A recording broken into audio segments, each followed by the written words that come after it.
ऐसी सूचना दिखाता हूँ जिसमें लिखा गया है कि आयकर उपायुक्त द्वारा जो है बेनामी प्रतिषेध इकाई यूनिट द्वारा रायपुर द्वारा आदेश जारी किया गया है, जिसपे बेनामी संपत्ति वो वाला घर जो सौम्या चौरसिया का घर है, जो पूर्व मुख्यमंत्री भूपेश बघेल की डिप्टी सेक्रेटरी रह चुकी हैं, और ये भी जो घर है उसी की बताई जा रही है, सौम्या चौरसिया की। अब आपको बता दें कि 100 से ज़्यादा प्रॉपर्टियों को इनकम टैक्स यानी कि IIT ने अटैच किया है, और ED की टीम ने भी इस तरह की कार्रवाई की है।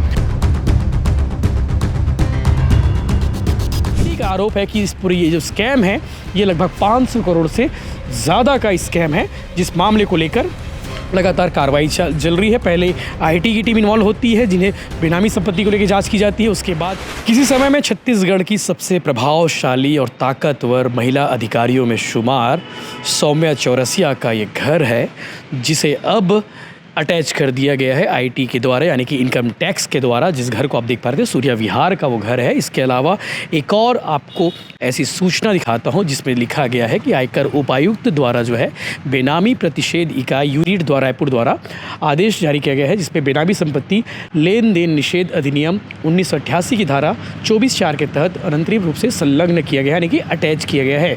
ये फ्लैट A1 सूर्य रेसिडेंसी कोहका का इलाका है, जुनवानी रोड में ये स्थित है, और यही वो जगह है, यही वो अपार्टमेंट है, यही वो घर है। वो पहला वो वाला घर जो जिसको आपने देखा वो वाला घर जो सौम्या चौरसिया का घर है, जो पूर्व मुख्यमंत्री भूपेश बघेल की डिप्टी सेक्रेटरी रह चुकी हैं, और ये भी जो घर है उसी की बताई जा रही है, सौम्या चौरसिया की। अब आपको बता दें कि 100 से ज़्यादा प्रॉपर्टियों को इनकम टैक्स यानी कि IIT ने अटैच किया है, और ED की टीम ने भी इस तरह की कार्रवाई की है।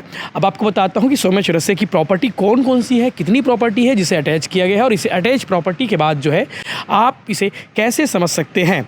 तो आपको बताते हैं कि इस पूरे विषय को आपको मालूम होगा कि कोल घोटाले मामले में सौम्या चौरसिया जो है 1.5 साल से जेल में बंद है, निरुद्ध है, और लगातार जमानत को लेकर याचिकाएं लगाई गई हैं, लेकिन याचिकाएं हमेशा खारिज होते आई हैं। और आपको बता दें कि 100 से ज़्यादा संपत्तियों को अटैच करते हुए इनकम टैक्स डिपार्टमेंट यानी कि IIT ने बोर्ड लगा दिया है, और सभी संपत्तियाँ जो है सौम्या चौरसिया से संबंधित बताई जा रही है।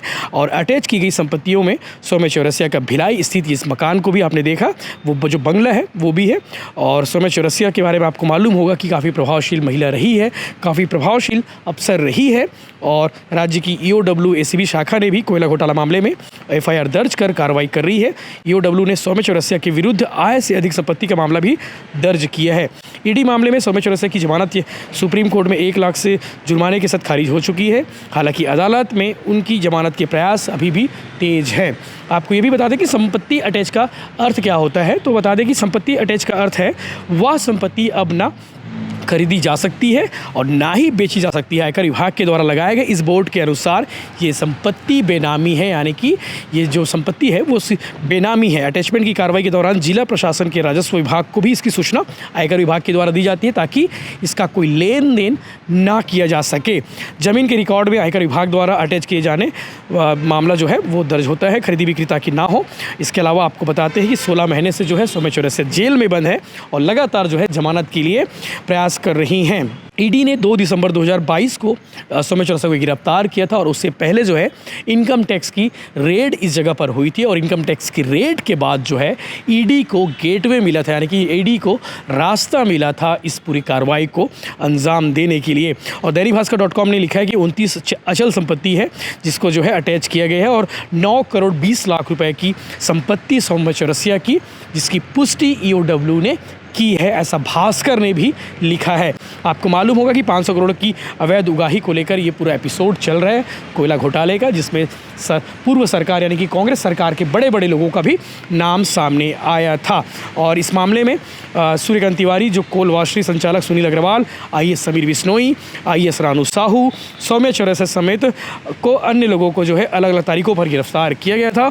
और ED का आरोप है कि इस पूरी ये जो स्कैम है ये लगभग 500 करोड़ से ज़्यादा का स्कैम है, जिस मामले को लेकर लगातार कार्रवाई चल रही है। पहले IIT की टीम इन्वॉल्व होती है, जिन्हें बेनामी संपत्ति को लेकर जांच की जाती है। उसके बाद ED की टीम इन्वॉल्व होती है, और उसके बाद EOW ACB की टीम इन्वॉल्व होती है, और इस पूरे एपिसोड में कार्रवाई लगातार जारी है। तो आपको सरल शब्दों में समझाते हैं कि कोल घोटाला यानी कि कोल स्कैम क्या है।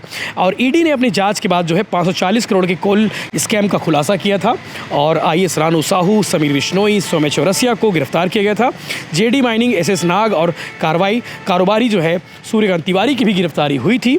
वहीं इन लोगों से पूछताछ की गई थी, घरों से कुछ दस्तावेज भी जब्त किए गए थे और 540 करोड़ के अवैध कोल परिवहन का केस ईडी दर्ज कर जो है कार्रवाई कर रही है, यानी कि जांच कर रही है। कोल परिवहन में एजेंसियों से प्रति टन जो है 25 रुपये कमीशन वसूली का ये पूरा आरोप है और ये वसूली जो है सिंडिकेट करता था।